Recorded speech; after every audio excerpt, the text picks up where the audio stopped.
అందరికీ నమస్కారం. తెలుగు కథామాలకు స్వాగతం. సరళి స్వరాలు నవల చదువుకుంటున్నాము. రాసిన వారు నందుల సుశీలాదేవి గారు. అమ్మకు ఎట్లా ఉంది మాధురి? కోర్టు నుండి వచ్చి ప్రశ్నించాడు వేణుగోపాల్. టెంపరేచర్ 99 ఉంది. ఆహారం ఏమిచ్చావు? ఇప్పుడే పళ్ళరసం తాగి నిద్రపోయారు. స్నానం చేసి బట్టలు వేసుకుని వచ్చేసరికి మాధురి కాఫీ కప్పుతో ఎదురు చూస్తూ ఉంది. నువ్వు కూడా త్వరగా డ్రెస్ అవ్వు మాధురి. అయోమయంగా చూసింది మాధురి. రవి పుట్టినరోజట. మన ఇద్దరిని డిన్నర్కి రమ్మని వెంకటరమణ ఫోన్ చేశాడు.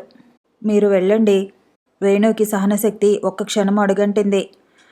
నన్ను ఉద్ధరించడానికి నిన్ను రమ్మనమని అడగటం లేదు. ఏడాది అయ్యి పెళ్ళి అయింది. ఇద్దరం కలిసి ఎక్కడికైనా వెళ్ళామా? కనీసం లోకం కోసమైనా నువ్వు నాతో వచ్చి తీరాలి. విసురుగా గదిలోంచి బయటకు వెళ్ళిపోయాడు. మాధురి నీరసంగా కుర్చీలో వాలిపోయింది. చెవుల్లో హోరు బయలుదేరింది. గుండెల్లో ఏదో బరువు, ఆయాసం కంటిలోనే అణిచివేసుకుంటూ బీరువా తెరిచింది. అరగంటకల్లా కిందికి దిగి వచ్చిన మాధురిని చూసిన వేణు మనసు కలుక్కుమంది. తను ఎందుకంత తొందరపడి కసురుకొన్నాడు? నెమ్మదిగా నచ్చచెప్పి ఉండవలసింది.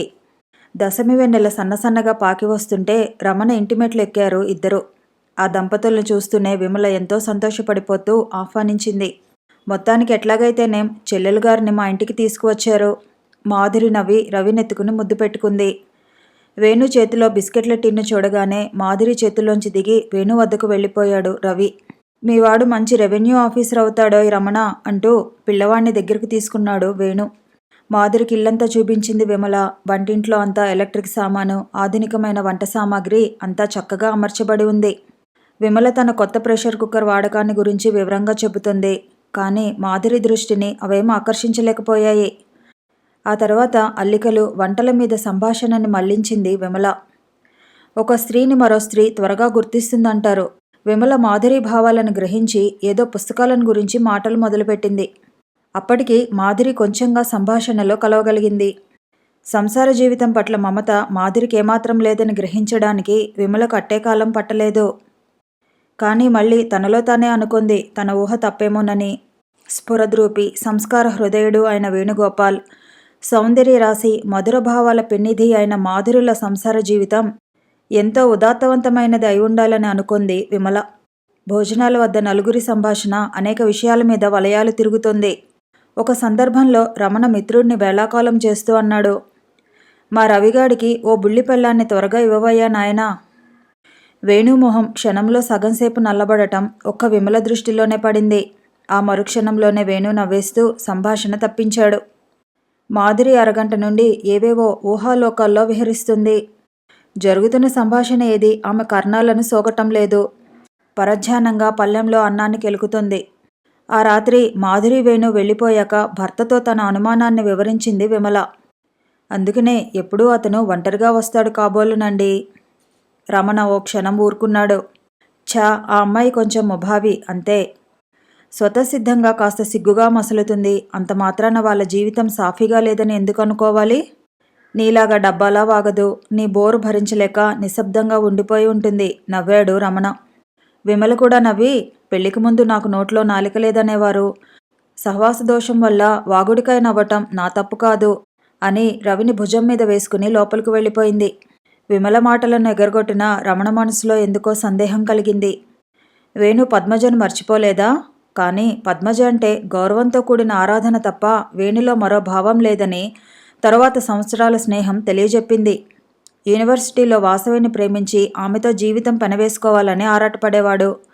కానీ వేణు మనసును ఆమె తెలుసుకునే అవకాశమే రాలేదు. గతంలోని వ్యక్తుల ప్రభావం నుండి అతను తేరుకోలేదా? అయినా వేణు జరిగిపోయిన వాటిని గురించి పెద్దగా బాధపడే వ్యక్తి కాదే. అతను మాధురిని మనస్ఫూర్తిగా ఇష్టపడే వివాహం చేసుకున్నాడు. మరి భార్యను ఎందుకు నిర్లక్ష్యం చేస్తున్నాడు? ఇవన్నీ తాము ఊహించుకునే ఆలోచనలు తప్ప వేరేమీ కాదు. వేణు చలాకితనంలో ఏమీ మార్పు లేదు. ఆ అమ్మాయిది కొంచెం నిశ్శబ్దంగా ఉండే ప్రకృతి అంతే. మనసుని సమాధానపరుచుకుని తృప్తిపడ్డాడు వెంకటరమణ. శారద, నీకు ఉత్తరం వచ్చిందే. తల్లి పిలుపు విని సావిట్లోకి వచ్చింది. కవరు ఆత్రంగా తెరిచింది. చాలా కాలానికి మాధురి దగ్గర నుండి ఉత్తరం వచ్చింది. ఎవరే రాసింది? రాణి రాసిందమ్మా. ఏమిటి విశేషాలు? అరే, వాళ్ళ అత్తగారు పోయారటమ్మా. ఉత్తరం గబగబా చదివేసింది శారద. కాగితాలను మడిచేస్తూ అంది శారద. వాళ్ళ ఆడపడుచులిద్దరూ అక్కడే ఉన్నారట. అమ్మా, నేనొకసారి రాజమండ్రి వెడతానే. ఇల్లంతా బంధువులతో ఉంటారు. నువ్వెందుకే ఇప్పుడు? సెలవులయ్యి వాల్తేరు వెళ్ళేటప్పుడు రాజమండ్రి మీదుగా వెళ్ళవచ్చును లేవే. మండువాలోకి ఎవరో వచ్చిన శబ్దం విని శారద లేచి వెళ్ళింది. Hello, congrats. థ్యాంక్స్. మరి మాకు టీ పార్టీ ఎప్పుడు శారదా? ప్రీవియస్ పాస్ అయినందుకు పార్టీ ఎందుకులే, ఏకంగా కోర్సు పూర్తయ్యాక పెద్ద పార్టీ ఇస్తాను. అమ్మా, శేఖరం వచ్చాడు అంటూ తల్లిని పిలిచి తన గదిలోకి వెళ్ళిపోయింది శారద. పదవి కొరుక్కుంటూ కుర్చీలో కూలబడ్డాడు శేఖర్. గంటన్నర అవస్థపడి అలంకరించుకుని వస్తే 10 క్షణాలు కూడా శారద తనని చూడలేదు. ఏమో అల్లుడా, ఇదేనేమిటి రాక? మీ చెల్లాయి కలకలకు తగ్గిందా? మీ అమ్మమ్మ ఆవకాయ పెట్టేశారా? కొబ్బరికాయ దింపు వాళ్ళు వస్తే మా ఇంటికి పంపమని. వచ్చి వచ్చి ఈవిడ పాలపడ్డానేమిటి దేవుడా అనుకుంటూ సుందరమ్మ గారి ప్రశ్నలకు తోచినట్లు సమాధానాలు చెప్పడం మొదలుపెట్టాడు. హఠాత్తుగా ఆవిడతో అన్నాడు, అత్తయ్య, శారద పరీక్ష పాస్ అయింది కదా, కనీసం నన్ను సినిమాకైనా తీసుకుని వెడుతుందా? అయ్యో అదేమిట్రా, నీకు కాబోయే పెళ్ళాం, నువ్వే అడుగు. దానికి నా అనుమతి కూడా ఎందుకు నాయనా? అమ్మాయి, బావ నిన్ను సినిమాకి రమ్మంటున్నాడే. శారద గదిలో మండిపడింది. తనని అడిగితే వాత పెట్టినట్లు సమాధానం చెప్పి ఉండేది. తల్లి ద్వారా సాధిస్తున్నాడు అనుకుంది. వెళ్ళలేనమ్మా, తలనొప్పిగా ఉంది, లోపలి నుండే వచ్చింది సమాధానం. పోనీ కాస్త చల్లగాలికి అట్లా తిరిగి వస్తే తలపోటు తగ్గుతుంది కదా అత్తయ్య. సుందరమ్మ నోటి నిండా నవ్వింది. బావున్నాయారా మీ కబుర్లు మీరును. మధ్య నారాయబారం కూడా దేనికి? అది వస్తే నిక్షేపంలో తీసుకుని వెళ్ళు. శేఖరం లేచి శారద గదిలోకి వెళ్ళాడు. అట్టే బతిమాలించుకోకుండా వచ్చే శారదా, ఇంత అడుగుతున్నాను కనుక నువ్వు రాననటం అంత భావ్యం కాదు. శారద లోపలే కోపాన్ని అణుచుకుంది. తనని సందిగ్ధ స్థితిలో పెట్టి గెలుపు సాధిస్తున్నందుకు అతని పట్ల అయిష్టంతో జలధరించిపోయింది ఆమె మనసు. నీతో పిక్చరు చూసే ఓపిక లేదు, ఒక అరగంటలో తిరిగి వచ్చేస్తామంటే షికారుకి వస్తాను. నీ దయ నా ప్రాప్తం కానివ్వు. చాచా, చెత్త సామెతలు చచ్చునిట్లు వేయక మామూలుగా ఉండు, రక్షించిన వాడవవుతావు అంటూ దువ్వెన చేతిలోకి తీసుకుంది. అయ్యో అదేం చీరే తల్లి, కనీసం మెళ్ళో నెక్లెస్ అయినా పెట్టుకోవే. తల్లి సతాయింపుకి మరింత చిరాకు వేసింది. అబ్బా చంపకులే అమ్మా, ఈ అమలాపురం మహాపట్టణానికి ఈ వేషం చాలెద్దు అంది విసురుగా బయటకు వెడుతూ. ఈ ఊళ్ళో షైరుకు వెళ్లే స్థలాలు ఏమున్నాయి, పిక్చర్కైతే కాస్త పొద్దుపోతుంది. శారద వైపు చూడకుండా దిక్కులు చూస్తూ అన్నాడు శేఖరం. శారద నిస్పృహతో నిట్టూర్చింది. రోడ్డు మీద వాదిస్తే అసహ్యంగా ఉంటుంది, తను మాట్లాడేందుకు అవకాశమే లేదు. శేఖరం వేసిన పథకం అర్థమైంది. నిర్లిప్తంగా అంది, సరే నడు, సినిమాకే పోదాం. రిక్షా పిలవనా అన్నాడు సంతోషంగా శేఖరం. అక్కర్లేదు, నడుద్దాం. మెల్లిగా నడిచి హాలు దగ్గరకు వెళ్లేసరికి ఆట మొదలుపెట్టారు. 2 ఏళ్ల నాడు విడుదలైన హిందీ సినిమా అది. శారద చూసేసిందే, అయినా మాట్లాడకుండా అతన్ని అనుసరించింది. కాసేపు సినిమా చూసేసరికి నిజంగానే తలనొప్పి వచ్చింది. ఆలోచనలు థియేటరును, చుట్టుపక్కల వ్యక్తుల్ని అధిగమించి ఎక్కడో పరిభ్రమిస్తున్నాయి. సరళ తెనాలి నుండి వాల్తేరు ఎప్పుడు వస్తుందో? విజయ ఉత్తరానికి సమాధానం ఇవ్వనే లేదు. కర్మ కాకపోతే శేఖరంతో పిక్చరు చూడటమేమిటి? పాపం మాధురి ఎట్లా ఉందో? హఠాత్తుగా ఉలిక్కిపడి వాస్తవంలోకి వచ్చిపడింది శారద. ఆమె హస్తాన్ని శేఖర్ తన చేతుల్లోకి తీసుకుంటున్నాడు. ఆమె కోపం తారాస్థాయిని అందుకుంది, కానీ బలవంతాన్ని నిగ్రహించుకుంది. ఒక్క క్షణం అతను అట్లాగే పట్టుకొనిచ్చి తర్వాత మృదువుగా విడిపించుకుంది. తర్వాత అతని వైపు తిరిగి అతి మెల్లగా వాడిగా అంది, పిచ్చి పిచ్చి వేషాలు వేయకు శేఖర్, నా సంగతి తెలుసునుగా. ఆ మరుక్షణం ఏమీ జరగనట్లే పిక్చర్లో లీనమైపోయింది. ఇంటర్వెల్లో పాలిపోయిన ముఖంతో శేఖర్ బయటికి వెళ్ళిపోవడం చూసింది. తాత్కాలికంగా మనసు చివుక్కుమంది. వెరీ సారీ శేఖర్, కొంచెం తీవ్రంగా మాట్లాడేశాను కదూ? లేదులే శారదా అన్నాడు తల వంచుకొని శేఖరం. యూనివర్సిటీ తెరిచే రోజులు దగ్గరికి వస్తున్నాయి. 2 రోజులు మాధురి దగ్గర ఉండి వెళ్ళాలని ముందే నిర్ణయించుకునే ఆమెకు ఉత్తరం రాసింది. బయలుదేరే రోజున శేఖర్ వచ్చాడు. అతని స్వభావంలో వచ్చిన మార్పు గమనించి తేలిగ్గా నిట్టూర్చింది శారద. అతన్ని సరళంగా ప్రశ్నించింది. నువ్వు అనంతపురం ఎప్పుడు వెళ్ళాలి శేఖర్? ఎల్లుండి వెడుతున్నాను. కాలేజీ తెరిచే రోజుకి వెళ్ళి తీరాలి. లెక్చరర్ ఉద్యోగం అంత సుఖమైనది మరొకటి లేదు కదూ. బోలెడని సెలవులు అంది హోల్డాల్ చుట్టేస్తూ. అక్కడున్న నవల ఏదో పేజీలు తిరగేస్తూ అన్నాడు శేఖర్. శారద, నా ఉత్తరాలకి సమాధానం ఇస్తావా? శారద సమాధానం చెప్పేలోపునే సుందరమ్మ లోపల నుంచి గట్టిగా అంది, ఏమే, ఆవకాయ సీసాలో పెట్టేశాను, క్యారియర్లో మిఠాయి సద్దనా? శారద విసుగ్గా అంది. అబ్బా, అత్తారింటికి పంపుతున్నట్లు ఇంత సామాను ఏమిటి? పైగా రాణి దగ్గర 2 రోజులుండి వెళ్ళాలనుకుంటున్నాను కూడాను. అదేమిటే విడ్డూరం? నువ్వేమైనా మోస్తావా ఏమిటి? మహారాజల్లే అడిగేస్తే కూలీలు. ఏం షోకులు పోతావే అమ్మా? తల్లితో వాదించే ఓపిక లేక మెల్లిగా గొనుక్కుంది శారద. సరే ఇవ్వు, దారిలో అన్ని గోదావరిలో గిరవాటు వేసి ప్రాణం తెరిపి చేసుకుంటాను. శేఖరు చెవులబడ్డాయి ఆమె మాటలు. అత్తతో చెప్పనా శారదా అన్నాడు కొంటెగా. శారద కూడా నవ్వింది. నీకు పుణ్యం ఉంటుంది, ఆ పని మాత్రం చేయకు. ఇప్పుడు నన్ను 4 దులిపిగానే ఈ ఊరు నుండి కదలనివ్వదు. రాజమండ్రిలో లాంచి దిగేసరికి 3 అవుతోంది. దానవాయిపేటలో కొంచెం అవస్థపడి ఎట్లాగైతేనే మాధురి అత్తవారిల్లు కనుక్కుంది.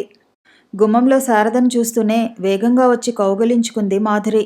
శారద కళ్ళు చెమర్చాయి. మెల్లిగా ఆమె నుండి విడిపించుకునే అంది. అదేమిటి రాణి, ఇంత చిక్కిపోయావేమిటి? ఆ కళ్ళు ఎంత లోతుకుపోయాయో. మాధురి మెల్లిగా నవ్వింది.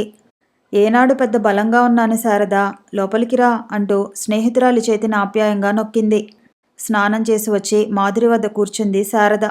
పాపం మీ అత్తగారు ఉంటే కొంచెం కాలక్షేపంగా ఉండేది కదూ? అవునే శారదా, ఆవిడ ఎంత అనారోగ్యంగా ఉన్నా ఇంట్లో ఇంకో మనిషి ఉంటే ఎంతో ధైర్యంగా ఉండేది. వంటావిడ పని మనిషి వెళ్ళిపోయాక బిక్కుబిక్కుమంటూ ఇంత ఇంట్లోనూ ఒక్కర్తిని ఉంటే ఎప్పుడూ ఏదో దిగులే. మీ వారు ఇంట్లో లేరేం? ఈవేళ ఆదివారం కదూ. ధవళేశ్వరంలో ఆయన స్నేహితుడు ఓ ఇంజనీరు ఉన్నారు. ఉదయాన్నే వెళ్ళారు, సాయంకాలానికి కానీ రారు. అదేమిటి రాణి, ఆదివారమైనా నువ్వు ఒక్కరితివే ఉండవలసిందేనా? నన్ను రమ్మనమనే అంటారు. నాకు అసలు ఎక్కడకు కదలబుద్ధి కావటం లేదే శారదా. ఎప్పుడూ ఒంటరిగా ఉండాలనిపిస్తుంది. పొద్దు వాలిపోతుంది. ఇద్దరూ వచ్చి పెరట్లో పూల మొక్కల దగ్గర పచార్లు చేస్తూ కాలేజీలో చదివే రోజులని మననం చేసుకోసాగారు. అబ్బా, అదేమిటి రాణి, ఈ మల్లెలు విరజాజులు ఇట్లా రాలిపోతున్నాయి? కోసి పెట్టుకోవా? ఏమిటో లేదు అంది నిర్వికార స్వరంతో మాధురి. జాజులు మల్లెలు కోస్తూ యూనివర్సిటీ స్నేహితుల గురించి, హాస్టల్ గురించి రకరకాలుగా తమాషాగా వర్ణించి చెబుతుంది శారద. మధ్య మధ్య మాధురి నవ్వాపుకోలేక కిలకిలా నవ్వేస్తుంది. నెలల నుండి మనసులో గూడు కట్టుకున్న ఆవేదన కొంచెంగా చెదిరి స్నేహితురాలి ప్రియభాషణతో మాధురి మనసు ప్రకాశవంతమవుతోంది. సన్నని వెన్నెలలో డాబా మీద చాపలో కూర్చుని కబుర్లు చెప్పుకోసాగారు ఆ యువతలిద్దరూ. శారద ఇంత హాయిగా నవ్వి ఎన్నాళ్ళయిందో. అందుకనే నిన్ను రమ్మనమని అంతగా బ్రతిమాలుతూ ఉత్తరం రాశాను. బన్నులా ఉండేవాడు ప్రకాష్ గుర్తున్నాడా రాణి? అతనిక్కడే చదువుతున్నాడు. కదలలేక నడుస్తూ అమాయకంగా ఉండే ప్రకాష్ గుర్తుకు వచ్చి మాధురి పకపకా నవ్వేసింది. అంతలోనే ఆమె నవ్వు ఆగిపోయింది. లైటు వేసి వారి దగ్గరగా వచ్చాడు వేణుగోపాల్. శారద కొంచెం సిగ్గుపడి పడుకున్నదల్లా లేచి నిలబడింది. ఈమె నా స్నేహితురాలు శారద, ఎంఏ చదువుతుంది. వీరు మాధురి మాటలు పూర్తి కాలేదు. పరిచయం అవసరం లేదనుకుంటాను అంటూ నవ్వాడు వేణుగోపాల్ శారదకు ప్రతి నమస్కారం చేస్తూ. వీరేనా ఈరోజు వస్తారని ఉదయం చెప్పావు? మీరు రావటం మాకు నిజంగా చాలా ఆనందం శారద. మీ సమక్షంలో మీ స్నేహితురాలు కూడా నవ్వగలదని ఇప్పుడే తెలుసుకున్నాను. మీరు కూర్చోండి. మాధురి శారద చాప మీద కూర్చున్నారు. వేణు కొంచెం దూరంలో కింద కూర్చొని సిగరెట్ వెలిగించుకుంటూ అన్నాడు. మీరు ఆంధ్ర యూనివర్సిటీ కదూ? అవునండి, ఈ ఏడాదే ఫైనల్లోకి వచ్చాను. నేను కూడా 4 ఏళ్ల కిందట వాల్తేరులోనే చదివాను. మహారాణిపేటలో కదూ మీ హాస్టల్? శారద సంకోచం క్రమంగా తీరిపోయింది. ఇద్దరు యూనివర్సిటీ ప్రొఫెసర్ల గురించి, హాస్టల్స్ గురించి మాట్లాడుకుంటుంటే మాధురి శ్రోతగా ఉండిపోయింది. దాదాపు గంటైన తర్వాత హఠాత్తుగా అంది శారద. రాణి, నీకు విసుగ్గా ఉందా మా సంభాషణ? ఉలిక్కిపడింది మాధురి. లేదు, నేను వింటున్నా. మీ స్నేహితురాలికి కూడా కాసిని మాటలు నేర్పకూడదండి శారద. వేణు మాటలకు శారద నవ్వింది. అబ్బే వద్దండి, మీరు మాట్లాడేవారయ్యి ఆమె కూడా మాట్లాడితే వినేవారుండవద్దు. అంటే నన్ను చాటర్ బాక్స్ అంటారా? నవ్వుతూ అన్నాడు వేణుగోపాల్. నేననేదేముందిలేండి, లాయర్లందరికీ వర్తించేదే అది. భోజనాలు పూర్తయ్యాక తనకని ప్రత్యేకించిన గదిలో అలసటగా విశ్రమించింది శారద. ఇంట్లో తాళాలన్నీ సరిగ్గా చూసుకొని శారద దగ్గరకు వచ్చింది మాధురి. నిద్రపోతున్నావా శారదా? లేదు, నీ పనులన్నీ పూర్తయిపోయాయా? కొంచెం జరుగు శారదా, నీ దగ్గర పడుకుని చాలా రోజులైంది. శారద పక్కకు ఒత్తిగిల్లుతూ మాధురి చెవిలో సన్నగా ఏదో గొణిగింది. మాధురి చప్పున నోరు మూసేసింది. శారదా, ఎందుకే నా గురించి తెలిసి కూడా వేళాకోళం చేస్తావు? మాధురి కంఠంలో వ్యధను గమనిస్తూ లేచి కూర్చుంది శారద. స్నేహితురాలి మొహాన్ని కొనవేలితో ఎత్తింది. తర్వాత ప్రేమగా ఆమె చెక్కిళ్ళు తుడుస్తూ అంది. ఈ పాటికి నువ్వు మారి ఉంటావనుకున్నాను. ఎన్నాళ్ళీ చిత్రహింసలు అనుభవిస్తావే రాణి. చటుక్కున శారద ఒడిలో వాలి వెక్కి వెక్కి ఏడ్చింది మాధురి. నేనింక బ్రతకలేనే శారద. మనసులో ఈ రంపపుకోత అనుభవించటం ఇంక నా తరం కాదు. అయితే ఇంక జీవితమంతా రఘునామమే జపిస్తూ కూర్చుంటావా? మాధురి మాట్లాడలేదు. గుండెలు అవిసిపోయేలా అట్లాగే ఏడుస్తూ ఉండిపోయింది. మాధురి తల నిమురుతూ అంది శారద. కానీ రాణి, నువ్వు ఒక్క విషయం ఆలోచించు. నీదైతే గాయపడిన హృదయం కనుక జీవితంలో సమస్త కోరికల పట్ల ఆసక్తి నీలో అడుగంటిపోయి ఉండవచ్చును. కానీ మీ వారి సంగతి ఆలోచించు. నువ్వు ఈ విధంగా బాధతో కుమిలిపోతుంటే ఆయనకు శాంతి ఎక్కడ ఉంటుంది? నేనింకా అవివాహితను. నీకు చెప్పవలసిన పరిస్థితులలో లేను. కానీ నువ్వు మనసుని రాయి చేసుకుని తీరాలి. రాణి, కనీసం నీ భర్తను గురించైనా నువ్వు మారి తీరాలి.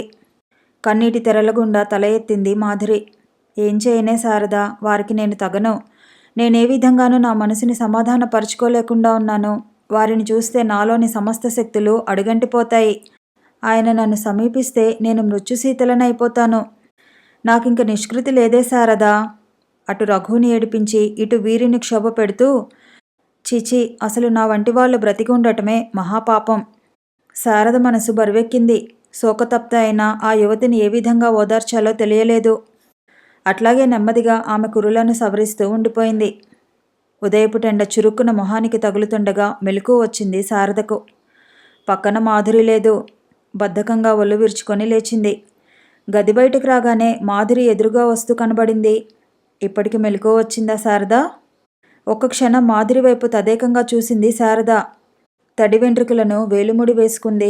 శుష్కించిన శరీరం పైన పట్టుచీర చిత్రంగా మెరుస్తూ ఉంది. నీరసంగా ఉన్న మొహంలో కుంకుమ తలుక్కుమంటుంది. అదేమిటి శారద, అట్లా రెప్పవాల్చకుండా చూస్తున్నావేమిటి? శారద నిట్టూర్చింది.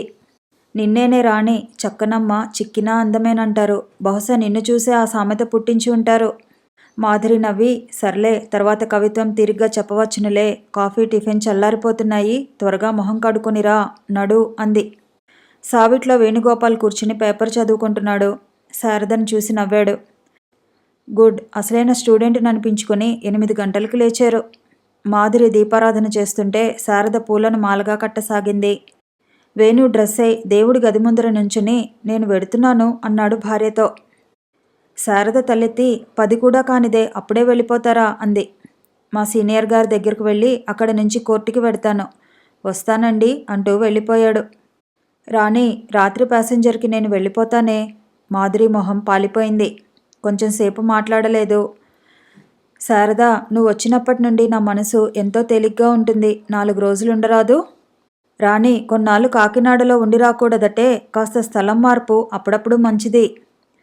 లేదు శారద, అక్కడ ఉంటే నాకు మరింత అశాంతిగా ఉంటుంది. ఏ వ్యక్తి ఆలోచనలు నన్ను వేధిస్తున్నాయో అతనున్న ప్రదేశం నాకు మరింత బాధాకరంగా ఉంటుంది. శారద మాట్లాడలేదు. తర్వాత మెల్లిగా అంది. నీకు అమ్మ సంగతి తెలుసుగా రాణి. ఒకటే చాదస్తం. ఏ కళ్ళనుందో నేనిక్కడ దిగటానికి ఒప్పుకుంది. 4 రోజులు ఇక్కడ ఉండిపోయానని తెలిస్తే లేనిపోని గొడవ చేస్తుంది. నువ్వో రకంగా అస్వతంత్రవి. నేను మరొక విధంగా స్వేచ్ఛ చంపుకుంటున్నాను. ఎంత చదివినా మనం ఆడవాళ్ళమే శారదా. అందులోనూ మనం పుట్టి పెరిగిన కుటుంబాలలో అన్ని అనుభూతులు హృదయంలో అణిచివేసుకొని జీవోత్సవాల్లా బ్రతికితే తప్ప స్త్రీకి మోక్షం లేదు. సాయంత్రం కోర్టు నుండి వచ్చిన భర్తతో అంది మాధురి. శారద వెళ్ళిపోతానంటుంది. స్టేషన్ దగ్గర డ్రాప్ చేయగలరా? అరే, అప్పుడే వెళ్ళిపోవటమా? అదేమిటండి శారద, 4 రోజులుండి వెళ్ళండి. మీరు ఉంటే మీ మాధురికి ఎంతో హాయిగా ఉంటుంది. దసరా సెలవులకు ఇంటికి వెళ్ళేటప్పుడు వీలుంటే మళ్ళీ వస్తాను. ఇప్పటికి నేను వెళ్ళిపోవాలి. డ్రైవర్ సామాను పట్టుకుని వెడుతుంటే శారదను గదిలోకి తీసుకువెళ్ళింది మాధురి. నుదుట బొట్టు పెట్టి పళ్ళెంలో చీర పూలు పెట్టి అందించింది. శారద తెల్లబోతూ అంది. ఇదేమిటి ఈ సెంటిమెంట్స్ ఎప్పటి నుండి? వద్దనకే శారద, వచ్చే ఏటికి పెళ్లి కూతురు అవ్వాలని మనసారా కోరుతున్నాను. నా ముచ్చటే ఇది, కట్టుకో. శారద మరి మాట్లాడకుండా కొత్త చీర ధరించి వచ్చింది. నువ్వు నాకంటే 4 నెలలు చిన్నదానివి రాణి. అందువల్ల నీకు నమస్కారం చేసేటందుకు లేదు. స్టీరింగ్ ముందు కూర్చున్న వేణుని చూసి అంది శారద. మీకెందుకండి శ్రమ? అబ్బే, దీనిలో శ్రమ ఏమిటండి? మీ వంటి స్నేహితులు తరచూ వచ్చి వెళ్లాలనే మా కోరిక. మీరు ఉన్న ఈ కాసిని గంటలు మా ఇంటికి కొత్త కళ వచ్చింది. మీకు పొగడటం బాగా వచ్చునే అంది శారద నవ్వుతూ. ట్రైన్ కదిలాక వేణు మాధురి గోదావరి స్టేషన్ బయటకు వచ్చారు. శారద వచ్చిన తర్వాత మాధురితో కొంచెం చనువుగా మాట్లాడగలుగుతున్నాడు వేణుగోపాల్. అందువల్ల చొరవగా అన్నాడు, అప్పుడే ఇంటికి వెళ్ళి ఏం చేస్తాం? పార్కుకి వెడదామా? వద్దు, ఇంటికి పోదాం. వేణు మనసులో ముళ్ళు గుచ్చుకుంది. నిట్టూర్పు ఆపుకుంటూ కారు స్టార్ట్ చేశాడు. తను, భార్య ఇంకా తమ సంసార నాటకాన్ని అభినయించాలి. క్రీగంట మాధురి వైపు చూశాడు. మొహంలోని సమస్త జీవకళ పోయి పాలిపోయినట్లుందామె. రాజ్యాలు కొలిపోయిన మహారాణిలా కూర్చుని ఉంది ఆమె. వేణు కింద పెదవి కొరుక్కుంటూ అనుకున్నాడు తనలో, శారద వంటి వ్యక్తులు అప్పుడప్పుడు వస్తున్నా తమ మధ్య ఈ అగాధం కాస్త తగ్గుతుందేమో. పుత్తడి బొమ్మ వంటి ఈ సౌందర్య రాశి ప్రేమ పంచుకున్న వ్యక్తులు ఎంత అదృష్టవంతులో. భర్తగా నన్ను గ్రహించలేకపోవచ్చు, కనీసం స్నేహితుడిగానైనా నన్ను పరిగ్రహించి మనసు విప్పి చెప్పగలిగితే ఎంత హాయి. నాకు బాహ్య ప్రపంచంతో ఎన్నో సంబంధాలు ఉన్నాయి. ఆ వ్యాపకాలతో నా ఏ సమస్యనైనా, నాలోని ఏ వ్యధనైనా నేను మరవగలుగుతున్నాను. గడప దాటిని మాధురి, స్నేహబృందం లేని మాధురి, ఆత్మీయులు లేని మాధురిలోని వ్యధను, వేదనను ఊహించుకుంటుంటే వేణు మనసు ఆమె పట్ల సానుభూతితో కరిగిపోయింది. కథ కొనసాగుతుంది. మళ్ళీ కలుసుకుందాము. ఈ వీడియో నచ్చితే లైక్ చేయండి, షేర్ చేయండి, కామెంట్ చేయండి, ఛానల్ని సబ్స్క్రైబ్ చేయండి.